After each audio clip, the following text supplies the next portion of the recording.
Hello students, आज हम discuss कर रहे हैं एनसीईआरटी का सेकंड चैप्टर क्वेश्चन नंबर 2.14। आइए देखते हैं क्या कहता है क्वेश्चन। इस एक क्वेश्चन के अंदर हमसे 4 क्वेश्चन पूछे गए हैं। कहने का मतलब 4 पार्ट्स हैं इसके अंदर। 2 चार्जेस दिए हुए हैं, 2 टाइनी स्फेयर्स दिए हुए हैं जिनका चार्ज है 1.5 माइक्रोकुलाम और 2.5 माइक्रोकुलाम। उनकी वजह से हमें इलेक्ट्रिक पोटेंशियल बताना है और इलेक्ट्रिक फील्ड बताना है 2 डिफरेंट पोजीशंस पे। एक तो उनके मिड पॉइंट पे, 2 क्वेश्चन तो यही हो गए। मिड पॉइंट पे एक बार पोटेंशियल निकालेंगे, एक बार फील्ड निकालेंगे।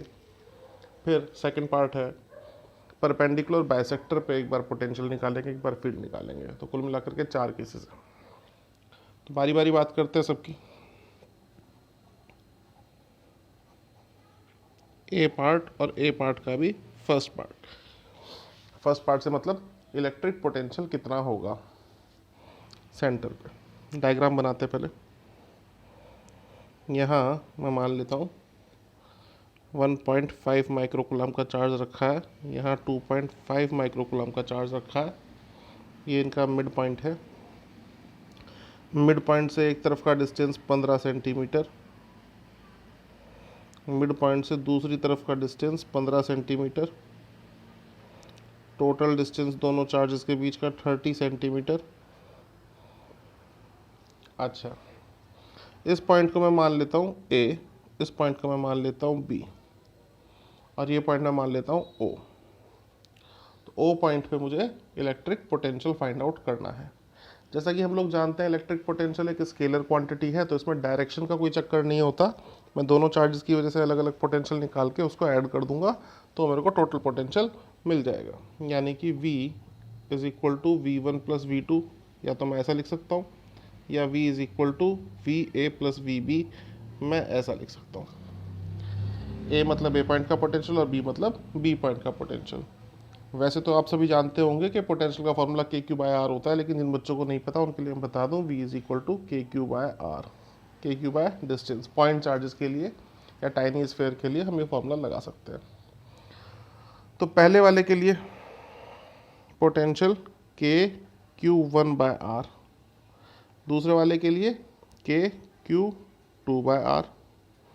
अब के बाय आर तो सेम है, के तो कूलॉम लॉ का कांस्टेंट है, और आर दोनों चार्जेस का ओ पॉइंट से डिस्टेंस है, जिसकी वैल्यू दोनों के लिए 15 सेंटीमीटर, यानी कि आर की वैल्यू दोनों के लिए सेम है, इसीलिए मैंने इसको आर लिखा। तो मैं लिख सकता हूँ के बाय आर अंदर Q1 प्लस Q2। सॉल्व कर लेते हैं वैल्यू प्लेस करके। के की वैल्यू हम सभी जानते हैं 9 इंटू 10 की पावर 9 न्यूटन मीटर स्क्वायर पर कूलॉम स्क्वायर, और आर की वैल्यू 15 सेंटीमीटर। हम यहाँ कैलकुलेशन कर रहे हैं तो ऐसा यूनिट में करेंगे, ध्यान रखिएगा बच्चों।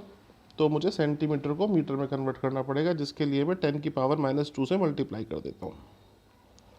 अंदर चार्जेस हैं Q1 और Q2 की वैल्यू। Q1 की वैल्यू 1.5 माइक्रोकुलाम। 1 माइक्रोकुलाम के लिए 10 की पावर -6 कुलाम होता है। तो ये हो जाएगा आपका 1.5 माइक्रोकुलाम प्लस 2.5 माइक्रोकुलाम। ये हो गया 9 इंटू 10 की पावर 9, 15 इंटू 10 की पावर -2, 2.5 प्लस 1.5, ये हो गया 4 माइक्रोकुलाम, और माइक्रोकुलाम के लिए 10 की पावर -6। इसको हम इजीली सॉल्व कर सकते हैं। 3 3 जा 9, 3 5 जा 15, 4 3 जा 12, यानी कि 12/5 इंटू 10 की पावर 5, या 2.4 इंटू 10 की पावर 5 वोल्ट। बहुत ही ज़्यादा सिंपल क्वेश्चन, बिल्कुल फार्मूला बेस्ड, कुछ नहीं करना था क्योंकि स्केलर क्वांटिटी है। डायरेक्शन का कोई काम था नहीं, डायरेक्शन की वजह से थोड़े से कॉम्प्लिकेशंस आ जाते हैं। तो आगे चलते हैं। अब इसी पॉइंट पे, ओ पॉइंट पे, यानी कि इस अरेंजमेंट के मिड पॉइंट पे हम निकालेंगे इलेक्ट्रिक फील्ड। चलिए फाइंड आउट करते हैं।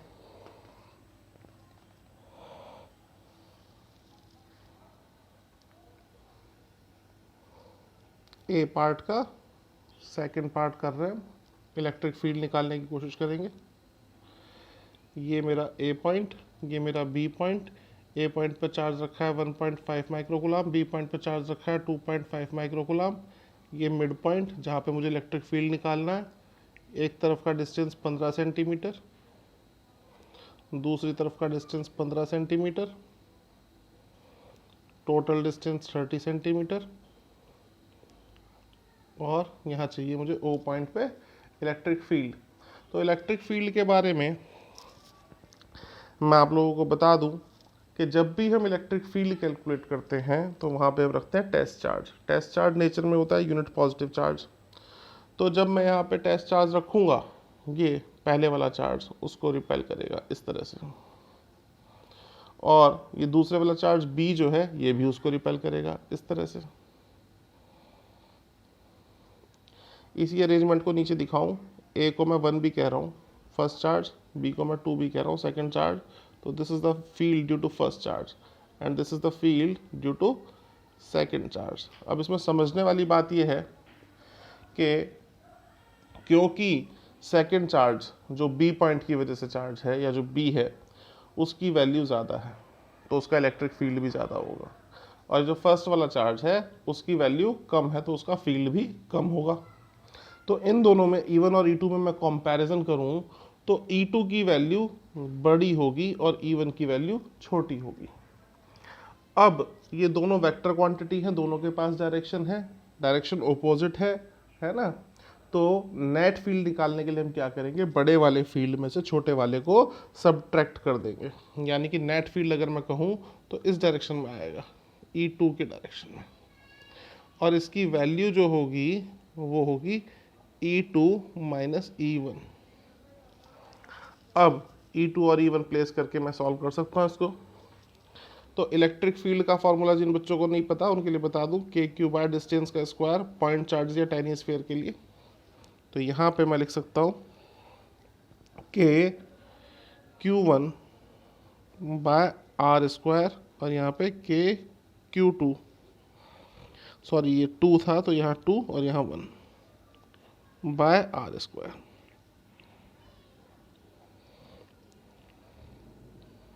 तो के बाय आर स्क्वायर में कॉमन ले लेता हूँ, अंदर बचेगा Q2 माइनस Q1। अच्छा, तो ई नेट के by R square,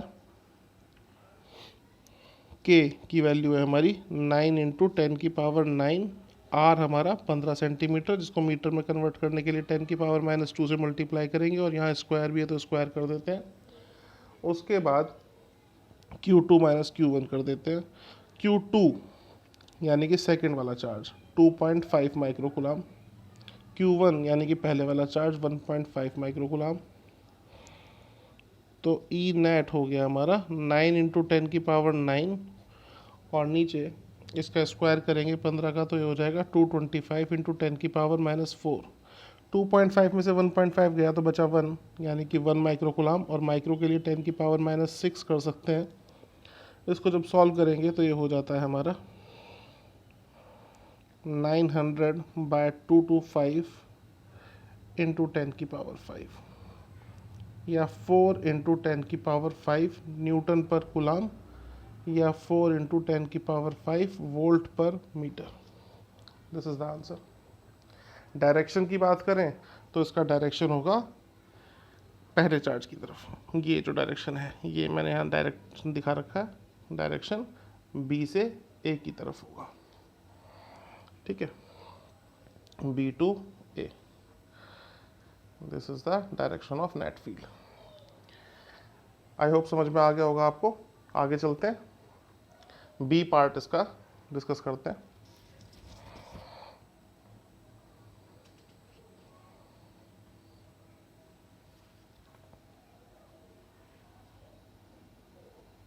B part, और बी पार्ट का भी फर्स्ट पार्ट, इक्वेटोरियल लाइन पे या परपेंडिकुलर बाइसेक्टर पे इलेक्ट्रिक पोटेंशियल फाइंड आउट करते हैं। डायग्राम बना लेते हैं पहले। This is A, this is B. A पे चार्ज 1.5 माइक्रोकुलाम, बी पे चार्ज 2.5 माइक्रोकुलाम। ये मिड पॉइंट से ए का डिस्टेंस 15 सेंटीमीटर, और मिड पॉइंट से बी का डिस्टेंस भी 15 सेंटीमीटर। टोटल डिस्टेंस ए और बी के बीच में 30 सेंटीमीटर, और ये हो गया परपेंडिकुलर बाइसेक्टर। अब इस परपेंडिकुलर बाइसेक्टर पे हमें फाइंड आउट करना है इलेक्ट्रिक पोटेंशियल, लेकिन कहाँ, सेंटर से 10 सेंटीमीटर के डिस्टेंस पे। यहाँ से 10 सेंटीमीटर पे कोई एक पॉइंट है, मान लेते हैं P, और इस पॉइंट P पे हमें चाहिए इलेक्ट्रिक पोटेंशियल। तो ये भी कुछ डिस्टेंस रहा होगा भाई, यहाँ पे इस डिस्टेंस की ज़रूरत पड़ने वाली है। पाइथागोरस लगा के इसको इजीली कैलकुलेट कर सकते हैं। तो ये हो गया हमारा R, मान लेते हैं इसको। हमें फॉर्मूले में जो डिस्टेंस चाहिए होता है वो हमारे चार्ज पार्टिकल से उस पॉइंट तक का डिस्टेंस चाहिए होता है जहाँ पे हमें पोटेंशियल कैलकुलेट करना है। तो R की वैल्यू फाइंड आउट कर लेते हैं भाई। पाइथागोरस लगाएं, by Pythagoras theorem R square की जो वैल्यू होने वाली है वो x square plus y square के इक्वल होने वाली है, और एक्स स्क्वायर यानी कि 15 सेंटीमीटर और वाई यानी कि 10 सेंटीमीटर। तो ये हो गया 15 का स्क्वायर प्लस 10 का स्क्वायर। 15 का स्क्वायर 225 होता है, 10 का स्क्वायर 100 होता है, तो R स्क्वायर की वैल्यू आ गई 325। अब 324 स्क्वायर होता है 18 का, तो 18 से हल्का सा एक्स्ट्रा 18.01 ले सकते हैं हम इसको। या तो आप लिखिए √325, या अप्रॉक्सीमेटली आप लिख दीजिए इसको 18 सेंटीमीटर। ये आर आया। अब आर आ गया तब तो काम खत्म हो गया, अब कुछ करना ही नहीं है हमें। ये वेरी सिंपल।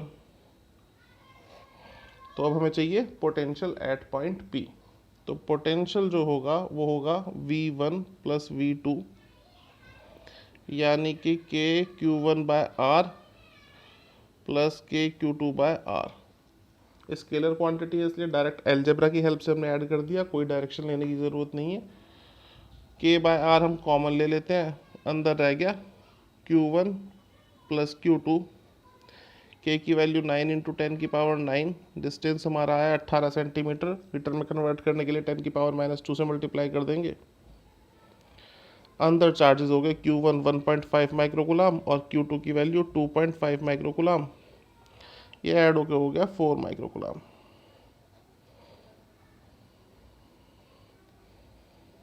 माइक्रोकुलाम के लिए 10⁻⁻6, और इसको सॉल्व करें तो 9 4 36, 36/18 इंटू 10⁵ वोल्ट, या फिर 2 इंटू 10⁵ वोल्ट। ये हमारा आंसर है। और क्योंकि ये स्केलर क्वांटिटी है, इससे डायरेक्शन का तो कोई मतलब ही नहीं है। यहीं पे हमारा काम पूरा हो गया। आगे चलते हैं भाई, बी पार्ट का सेकंड पार्ट। इस पी पॉइंट पे ही अब हम निकालेंगे इलेक्ट्रिक फील्ड। चलिए,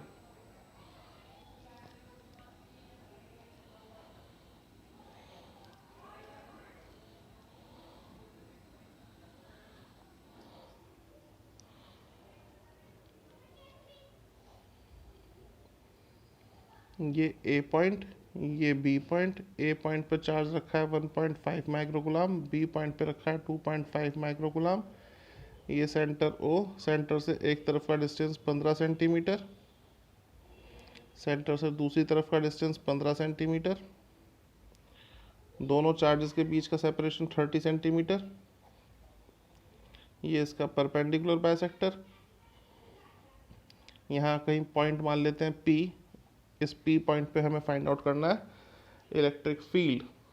तो इलेक्ट्रिक फील्ड, ये बताया मैंने आप लोगों को, इलेक्ट्रिक फील्ड फाइंड आउट करने के लिए हम इस्तेमाल करते हैं टेस्ट चार्ज। तो यहाँ रखेंगे टेस्ट चार्ज। जब टेस्ट चार्ज रखेंगे तो ये Q1 जो है हमारा, ये उसको रिपेल करेगा, और Q2 ये भी रिपेल करेगा। तो डायरेक्शन कुछ ऐसी आने वाली है। मान लेते हैं Q1 की वजह से जो इलेक्ट्रिक फील्ड है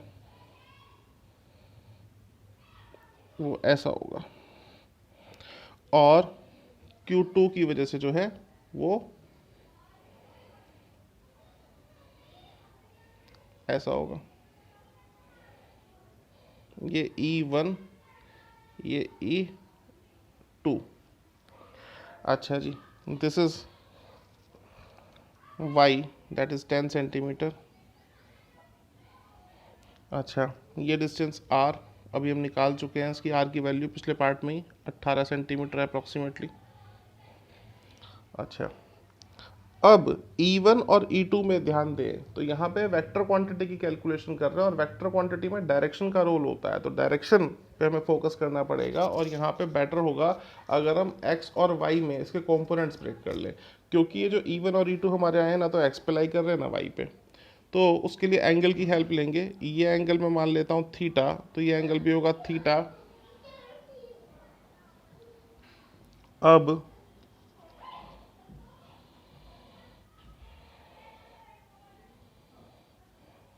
ये एंगल थीटा होगा तो ये भी थीटा होगा।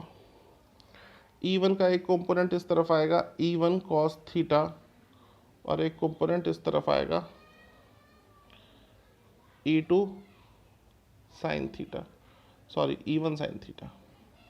ऐसे E2 का एक कंपोनेंट इस तरफ आएगा E2 cos थीटा, और एक इस तरफ आएगा E2 sin थीटा। तो दोनों वेक्टर्स के एक एक कंपोनेंट आ रहे हैं y डायरेक्शन में और एक एक आ गए x डायरेक्शन में। x डायरेक्शन वाले कंपोनेंट जो हैं वो अपोजिट डायरेक्शन में है, तो x डायरेक्शन में नेट फील्ड निकालने के लिए इनको सब्ट्रैक्ट करना पड़ेगा, और y डायरेक्शन वाले जो हैं वो सेम डायरेक्शन में है, तो y डायरेक्शन पे नेट फील्ड निकालने के लिए इनको ऐड करना पड़ेगा, फिर इनका आ जाएगा रिजल्टेंट। तो ये समझने वाली बात, सबसे पहला काम तो हमारा ये है कि हम यहाँ पे E1 और E2 की वैल्यू निकालें। तो E1 और E2 की वैल्यू निकाल लेते हैं भाई। E1 is very simple, KQ1 by R square. सारी वैल्यूज़ हम जानते हैं, 9 इंटू 10 की पावर 9, Q1 की वैल्यू 1.5 माइक्रोकुलाम, तो 1.5 इंटू 10 की power -6, distance that is 18 centimetre, metre में कन्वर्ट करने के लिए 10 की पावर -2 और फिर उसका स्क्वायर कर देंगे, तो सॉल्व होकर हमारा आ जाएगा 4.1 इंटू 10 की पावर 5 न्यूटन पर कूलम। और E2 की बात करें तो ये हो गया KQ2 bye R square, 9 into 10 की पावर 9 K की वैल्यू, चार्ज है हमारा 2.5 माइक्रोकुलाम, और डिस्टेंस है हमारा 18 सेंटीमीटर, मीटर में कन्वर्ट करने के लिए 10 की पावर -2 से मल्टीप्लाई कर लिया, ये सॉल्व होकर आ गया 6.9 इंटू 10 की पावर 5 न्यूटन पर कूलम। ये हमारे E1 और E2 की वैल्यू आ गई। ये जो पार्ट है थोड़ा सा कॉम्प्लिकेटेड है ना, जनरली इस तरह के क्वेश्चन नहीं आते, है ना, बोर्ड एग्जाम्स में और कॉम्पिटिटिव में भी, क्योंकि बहुत लेंदी कैलकुलेशन है, लेकिन एनसीईआरटी का एक्सरसाइज का क्वेश्चन है इसलिए हम कर रहे हैं, तो हमें आना चाहिए, कॉन्सेप्ट हमें पता होना चाहिए, क्योंकि हो सकता है इसी में सिंपल क्वेश्चन बन जाए, वैल्यूज इस तरह की दे दे जो कैंसिल आउट हो जाए, तो प्रॉब्लम नहीं होगी। ठीक है, चलिए अब ये E1 और E2 आ गए, तो अब x डायरेक्शन में नेट फील्ड कितना है वो निकाल लेते हैं। x डायरेक्शन में जो नेट फील्ड होगा, कुछ y में आएगा नेट फील्ड, x डायरेक्शन में जो नेट फील्ड होगा वो होगा कितना, इन दोनों का डिफरेंस, E1 cos थीटा और E2 cos थीटा का डिफरेंस। अब डिफरेंस पे भी ध्यान रखने वाली बात है कि जो बड़ा है उसमें से छोटे वाले को सब्ट्रैक्ट करें, है ना। ये ऐसा भी आ सकता है, ये ऐसा भी आ सकता है। भाई y पे तो कोई कंफ्यूजन है ही नहीं, क्योंकि y पे तो दोनों सेम डायरेक्शन में ऐड हो जाएंगे। x पे देखना पड़ेगा, अगर ये बड़ा हुआ तो x डायरेक्शन का नेट फील्ड पॉजिटिव x की तरफ आएगा, अगर ये बड़ा हुआ, इसकी वैल्यू ज़्यादा हुई, तो x डायरेक्शन पे जो नेट फील्ड आएगा वो नेगेटिव x की तरफ आएगा। और जाहिर सी बात है थीटा तो दोनों में सेम है, लेकिन सेकंड वाले चार्ज की वैल्यू ज़्यादा है तो E2 की वैल्यू ज़्यादा होगी, और E2 की वैल्यू ज़्यादा होगी तो E2 cos थीटा की वैल्यू ज़्यादा होगी। तो ये सिचुएशन नहीं आने वाली है, ये सिचुएशन आने वाली है। अब यहाँ पे x डायरेक्शन का फील्ड हम निकाल लेते हैं, जो कि नेगेटिव x में आएगा, तो ये होगा E2 cos theta minus E1 cos theta. अब cos थीटा तो सेम ही है, तो हम cos थीटा कॉमन ले लेते हैं, E2 minus E1 into cos theta. अच्छा, और ये वैल्यूज हम निकाल चुके हैं, 6.9 minus 4.1, cos theta that is base upon hypotenuse, triangle में साफ दिखाई दे रहा है, बेस है 15 और हाइपोटेन्यूज है 18, ये हमने निकाली भी 18 सेंटीमीटर, तो 15/18 ये,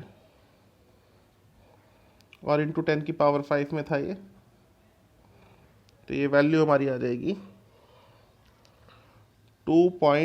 0.33 इंटू 10⁵ न्यूटन पर कूलम। बिल्कुल इसी पैटर्न पे हम ई वाई की वैल्यू फाइंड आउट कर लेंगे। वाई डायरेक्शन में दोनों ऐड हो जाएंगे क्योंकि दोनों की डायरेक्शन सेम है। तो वाई डायरेक्शन पे जो नेट फील्ड हमारा आएगा वो इन दोनों को जोड़ के मिलेगा, इन दोनों के सम से मिलेगा। तो ई वाई जो होगा वो होगा E1 sine theta plus E2 sine theta. Sine theta common ले लें तो E1 plus E2 into sine theta भी लिख सकते हैं। ये एक की वैल्यू 6.9 और एक की 4.1।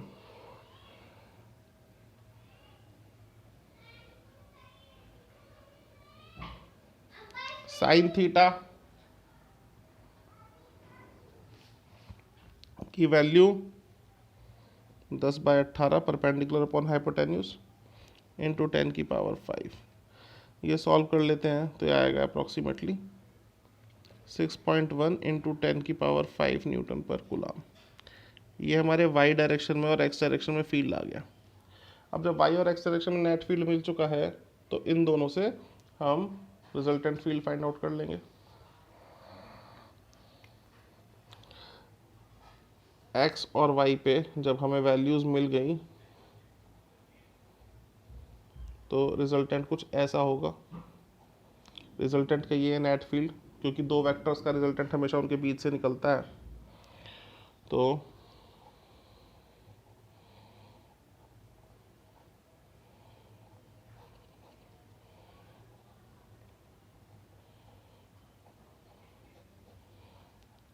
ई जो होगा वो होगा EX का स्क्वायर प्लस EY का स्क्वायर और फिर अंडर रूट।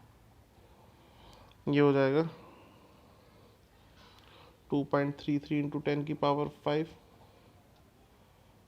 और ये 6.1 इंटू 10⁵।